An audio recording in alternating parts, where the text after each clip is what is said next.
Labvakar! Dievs bagātīgi svētī ikvienu klausītāju šajā vakarā, un šovakar manā sirdī ir ļoti vienkārša, bet ārkārtīgi dziļa tēma – Dievs pirmajā vietā. Un galvenā rakstvieta, uz ko es gribu balstīties, ir Mateja 6:33. Bet dzenaties pa priekšu pēc Dieva valstības un pēc viņa taisnības, tad jums visas šīs lietas taps piemestas.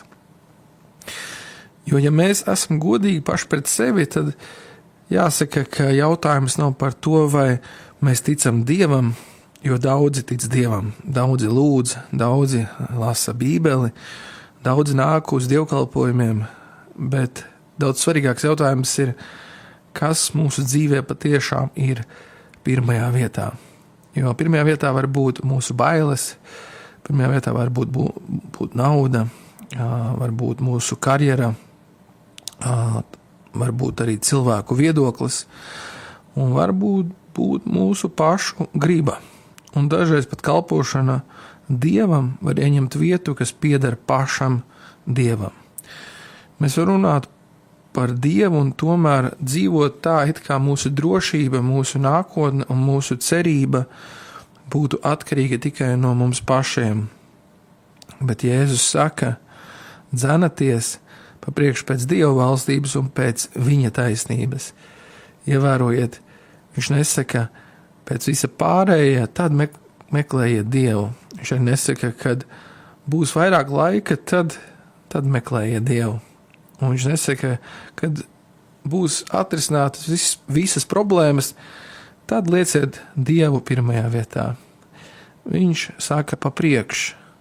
Dievs nekad nav vēlējies būt viena no mūsu dzīves prioritātēm. Viņš vēlas būt centrs, no kura izriet visas pārējās prioritātes. Jo, kad Dievs ir pirmajā vietā, ģimene iegūst savu pareizo vietu. Kad Dievs ir pirmajā vietā, finanses iegūst pareizo vietu. Kalpošana iegūst savu pareizo vietu. Kad Dievs pirmajā vietā, arī mūsu sāpes un problēmas vairs nav pirmajā vietā. Dažreiz mēs lūdzam, Dievs atņem man bailes, bet Dievs saka, liec mani augstāk par savām bailēm. Mēs sakam, Dievs paņem prom manas rūpes, bet Dievs saka, liec mani augstāk par savām rūpēm, jo tas, kas ir pirmajā vietā, sāk noteikt visas pārējās lietas mūsu dzīvē. Atcerēsimies arī Ābrahāmu, un kā Mūzes grāmatā ir teikts, kā Dievs teica Ābrahamam, ņem savu dēlu, savu vienīgo dēlu, ko tu mīli, Īzaku, un upurē.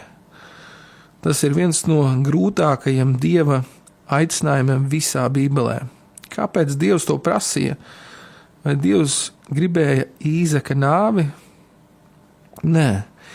Dievs gribēja pārbaudīt, vai Ābrahāma sirdī apsolījums nav ieņēmis vietu, kas pieder pašam Dievam. Jo dažreiz Dievs dod mums svētību, un pēc laika mēs sākam vairāk pieķerties svētībai nekā pašam svētītājam.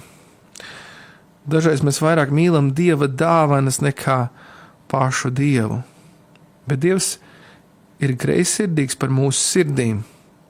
Ne tāpēc, ka viņam kaut kā trūktu, bet tāpēc, ka viņš zina, viss, kas ieņem viņa vietu, galu galā kļūst par elku. Un elks, zinat, elks vienmēr sola vairāk nekā viņš spēj dot. Nauda sola drošību, cilvēki mums sola mīlestību, karjera sola mums piepildījumu, panākumi mums sola laimi, bet tikai Dievs spēj piepildīt cilvēka sirdi. Tāpēc Dāvids saka psalmos, ļoti skaisti šie vārdi, ka tu esi mans, tad man nevajag ne debesis, ne zemes. Jebšu man arī pamirtu miesa un sirds, taču tu, Dievs, esi mans patvērums un mana daļa mūžīgi. Cik skaists pants. Dāvids nesaka, ka viņam nebūtu problēmas, viņš arī nesaka, ka viņam nav ienaidnieku, viņš nesaka, ka viņam viss ir perfekti. Viņš saka, ka tu esi mans. Tas nozīmē, Dievs viņam ir pirmajā vietā. Tas ir stāvoklis, kurā mēs sakām, kungs, ja tu man esi, es nezaudēju visu, pat ja pazaudēju daudz. Bet ja man nav tevis, tad pat iegūstot visu pasauli, es esmu zaudējis pašu svarīgāko. Kā Jēzus teica Marka evaņģēlijā, ko tas līdz cilvēkam, ka viņš iemanto visu pasauli un zaudē savu dvēseli. Visa pasaule, visa bagātība, visa slava, visi panākumi un tomēr pilnīgi tukša dvēsele. Cik daudz cilvēku šodien ir noguruši nevis tāpēc, ka viņiem nav pietiekami daudz, bet tāpēc, ka viņiem ir viss izņemot Dievu pirmajā vietā. Mīļie, Dievs pirmajā vietā nenozīmē, ka mēs būsim pilnīgi. Tas nenozīmē, ka mēs nekad nekļūdīsimies. Tas nenozīmē, ka mēs nekad nekritīsim. Tas nozīmē, ka kad mēs arī krītam, mēs atkal skrienam pie viņa. Kad mēs baidāmies, mēs atkal skatāmies uz viņu. Kad mēs nezinām, ko darīt, mēs meklējam viņa seju. Kad viss jūk un brūk, mēs sakām, kungs, tu joprojām esi manā dzīvē pirmajā vietā. Un tad piepildās apsolījums, kas ir teikts Mateja, bet dzenaties pa priekšu pēc Dieva valstības un pēc viņa taisnības, tad jums visas šīs lietas taps piemestas.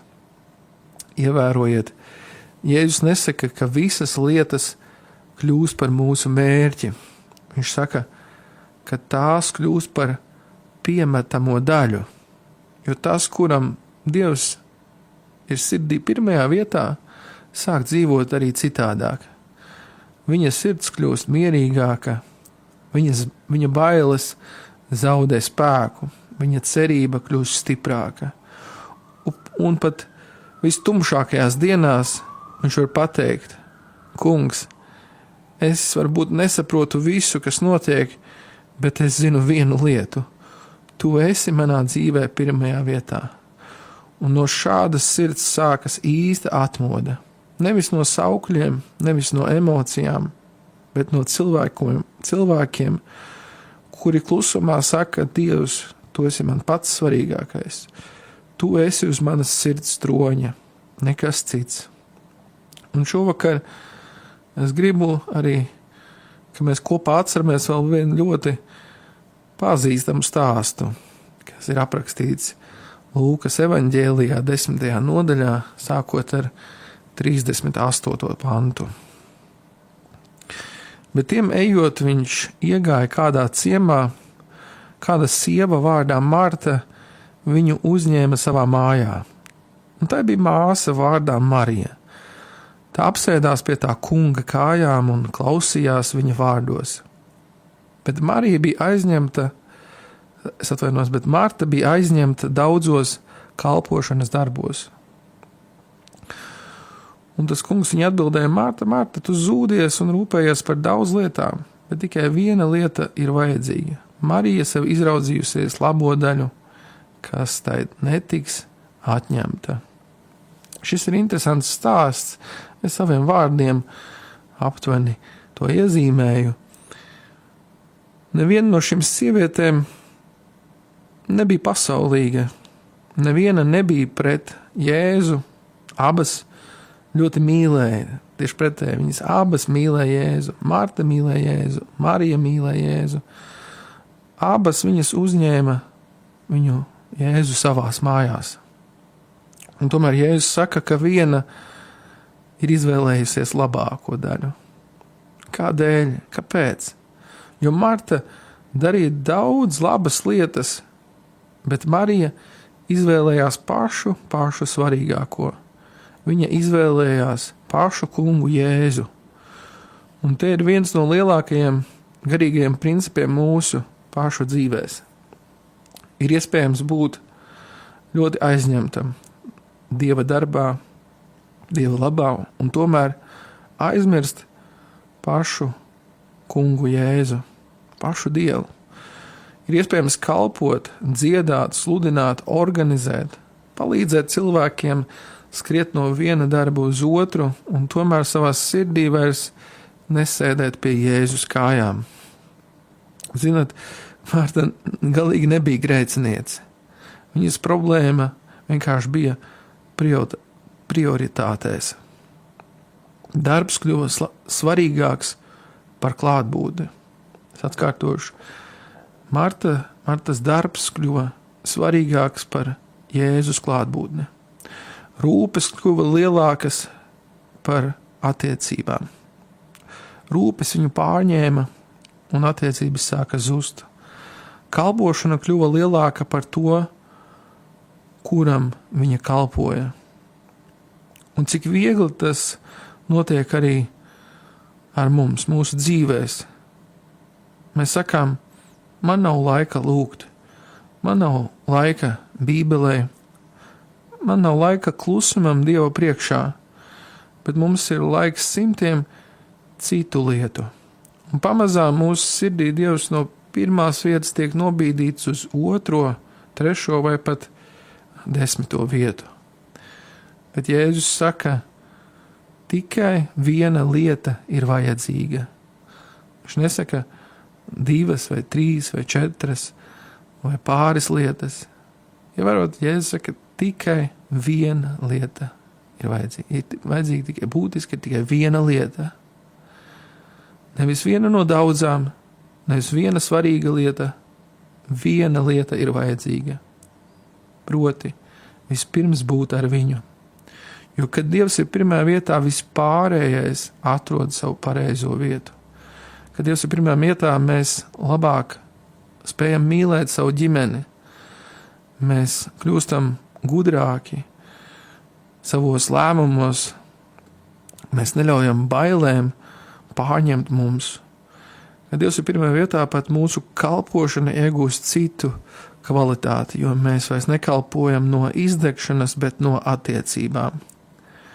Un varbūt šovakar Svētais Gars kādam arī klusi jautā, kas šobrīd tavā dzīvē ir pirmajā vietā? Vai tās ir rūpes, vai tās ir problēmas, vai tas ir varbūt bailes, varbūt kādam tas ir darbs. Es zinu, ka daudziem tas varētu būt arī kalpošana, vai arī tomēr pats mūsu mīļais kungs Jēzus Kristus. Jo Marija izvēlējās to, ko neviens nevarēja viņai atņemt. Un arī mums šovakar ir šāda izvēle. Ir lieta, ko, kā Jēzus teica, ka neviens nevar atņemt to. Ja mūsu kungs Jēzus ir mūsu dzīvēs, uz mūsu sirds stroņa, mūsu pirmajā vietā mūsu dzīvēs, tad, lai kas ar mums notiktu, mēs neko nezaudējam. Tāpēc, ka pati svarīgākā, pati dārgākā pērle ir viņš pats, ir viņa klātbūtne, ir tas, ka viņš ir mūsu dzīves centrā. Un pirms miega, pirms rītdienas plāniem, pirms visām mūsu rūpām mēs varam pateikt, kungs, es nezinu visu, kas mani sagaida, bet es zinu vienu, es gribu, lai tu atkal esi pirmajā vietā manā sirdī. Un tad Mateja 6:33 vairs nav tikai skaists pāns, bet kļūst par dzīvesveidu. Bet dzenaties pa priekšu pēc Dieva valstības un pēc viņa taisnības, tad jums visas šīs lietas taps piemestas. Un nobeigumā kopā lūksim, debesu Tēvs, mēs pateicamies par Tavu vārdu, par Tavu lielo mīlestību pret mums. Paldies, ka Tu mūs nekad neatstāji un vienmēr aicini atgriezties tuvāk atpakaļ pie Tevis. Kungs, piedod mums ikreiz, kad rūpes, bailes, darbi vai citas lietas ir ieņēmušas pirmo vietu mūsu sirdīs. Mēs šovakar no jauna sakām, esi Tu pirmajā vietā mūsu dzīvē.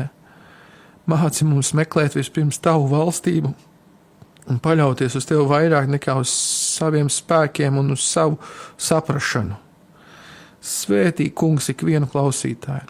Stiprini, kungs, nogurušos, mierini tos, kuri šobrīd iet cauri grūtībām, un dod cerību tiem, kuri jūtas vientuļi vai apjukuši.